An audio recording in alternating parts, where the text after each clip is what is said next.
All right, let's take a look at Departmental Accounting Part 2.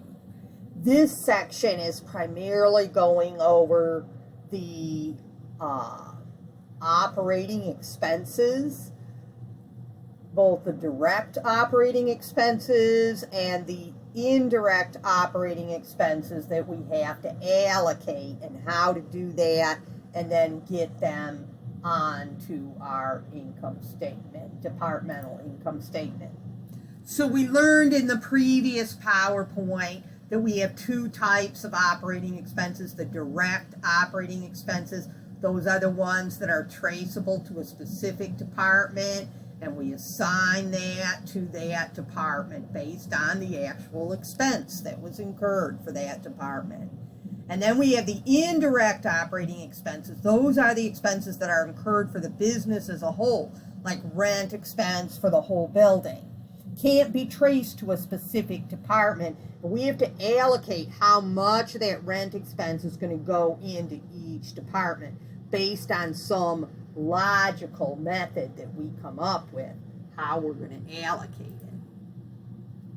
So here we're back to Annie's Sporting Goods that was introduced to us before, and we had up at the top the sales minus cost of goods sold is gross profit, and then we calculated our gross profit percentages. And so now we're looking at the next thing down, which is the operating expenses, and we're going to take each one that's listed here and figure out what the total is for golf versus tennis. Now we can see here on this first operating expense is the store clerk's wages, and it's a total of $80,250. There's 5 store clerks. 2 of them work in the golf department, and 1 works only in the tennis department.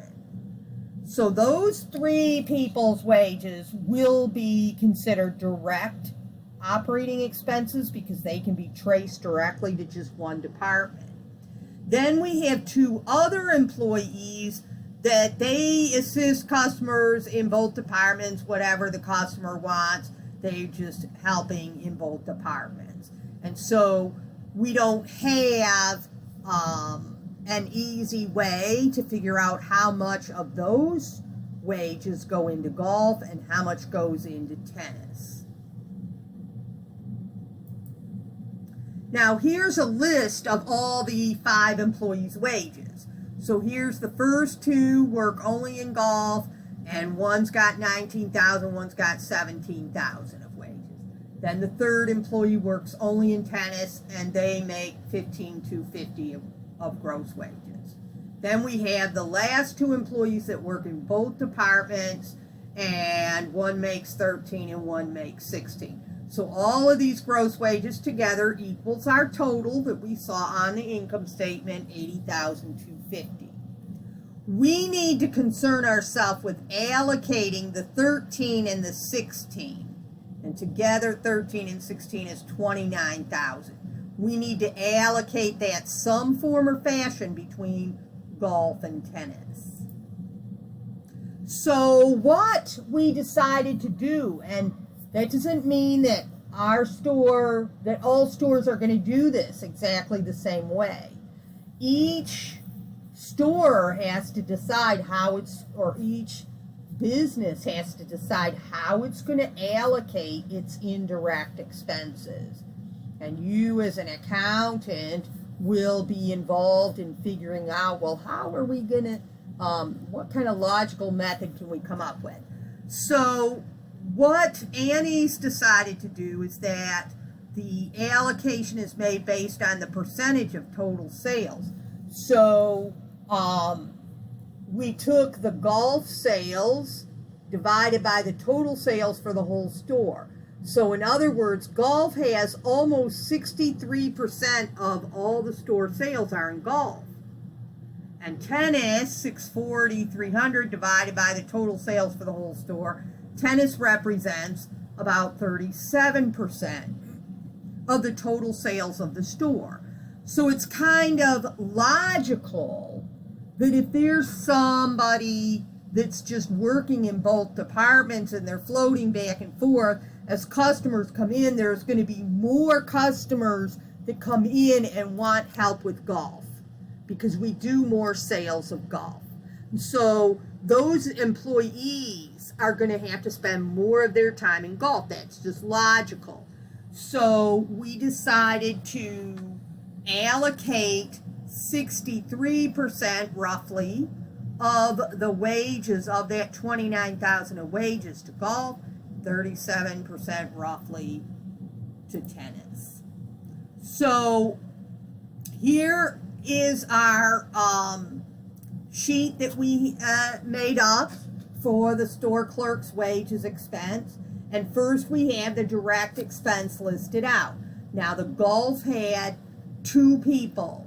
One was $19,000, one was $17,000 that are traceable directly and only to golf department.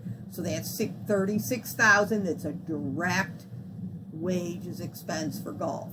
And tennis had 1 person who was $15,250. So between the 2 of those, the total direct expense was $51,250. Now we have the $29,000 that we have to allocate. And we said we're going to allocate that based on sales percentage. So roughly 63% times $29,000 is $18,174. So $18,174 out of the $29,000 is wages that we're going to assign or allocate to golf. And then the other 37% of times $29,000, that part goes to tennis. Okay?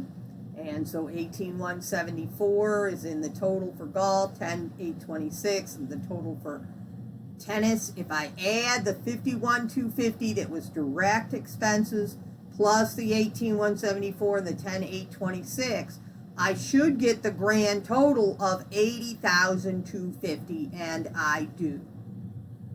Now, if I don't, then maybe I have a rounding error or I did something wrong when I was allocating these.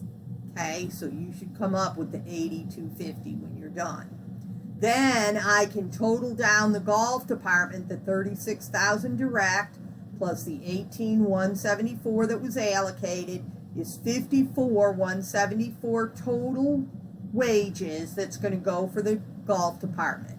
And tennis had $15,250 of direct wages, plus $10,826 of allocated wages, so that together is $26,076. So those are the numbers we're now going to put into our Excel sheet for golf, $54,174, and tennis, the $26,076. Together, those better equal the grand total of $82,250. Okay, so now we've done this one. We're going to go on down next to the truck driver's wages expense. And Annie's has 3 drivers. The total wages for the drivers is $83,900. Out of those 3 drivers, 1 driver only delivers golf equipment. So that driver's wages is totally directly only for golf. And the other 2 drivers, they just deliver both. So they'll have to be allocated. So here's our truck driver's wages expense. We had 1 driver that delivers only golf, and that driver made $29,000 of wages. And then we had to take the rest of it, which was $54,900, and we got to decide how to allocate it. Well, what we decided was how to allocate it. Down here on the bottom it tells us we're going to allocate it based on the dollar amount of the golf and tennis equipment delivered. So we look in the truck and we determine that in the truck roughly 70% on average of the stuff in the trucks is golf stuff and 30% is tennis stuff. We probably have more people that buy tennis stuff that don't have it delivered. This doesn't tend to be big stuff. So they stop by the store, they want to hold the racket in their hand, and they buy it right there at the store. More people do that. So we have, even though we sell 67% golf stuff, there is more delivery of golf stuff, up to 70% on average. So we're going to use how much was actually delivered on average. So we take the 54,900 times the 70%, and that equals 38,430 is the wages we're going to put for golf department as an allocation. And we take the 54,900 times the 30%, that's for tennis, that's 16,470. If I add up the 29,000, that's the one driver that is a direct expense for golf, plus I add what I allocated, the 38,430 and the 16,470, that equals the 83,900 grand total that was on the income statement. If it doesn't, you got something wrong, you need to fix it. And you need to make sure that equals 83,900. Now I can add down my columns.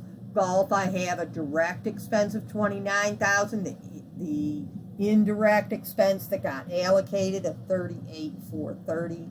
So that's a total of 67,430 that's going to go in golf. Tennis had no direct expense, but it had the allocated of 16,470, so that's its total. Now we can put those two totals onto our Excel sheet. Truck driver's wages, 67,430 and 16,470. Together those equal the grand total. Okay, now next we'll go down to advertising expense. Annie's advertises through the newspaper and the radio. This is an old PowerPoint, so I apologize for the fact that we're not talking about social media here and things like that. So newspaper advertising, newspaper charges you based on how many inches of copy space the ad is taking up in the newspaper, and they multiply that by a certain rate. So we were able to see how many inches of copy space were on advertisements in the paper that only talked about golf stuff or some big sale of golf equipment. Whatever it was about golf, those advertisements in the paper. And so that totaled up 17,000 for golf. Then we looked at all the tennis ads that we had that only talked about tennis. And we added up those inches of copy space times the rate, and we found out that $12,000 worth of advertisement in the newspaper was for tennis only. Then we had mixed advertising. This is advertising that just advertised the store as a whole. You know, come on down to Annie's Sporting Goods, 10% off all items, whatever, where it's just advertising the whole store. So that would be a mixed ad, okay? So we're going to have to allocate that 16,000. Then we also have radio advertising, and all the radio advertising is for the store as a whole, so it's all considered mixed, the whole $34,500 that we spent on advertising. So if I take the mixed from the paper plus the mixed from the radio and add those two together, I have a total of $50,500 worth of mixed that needs to be allocated.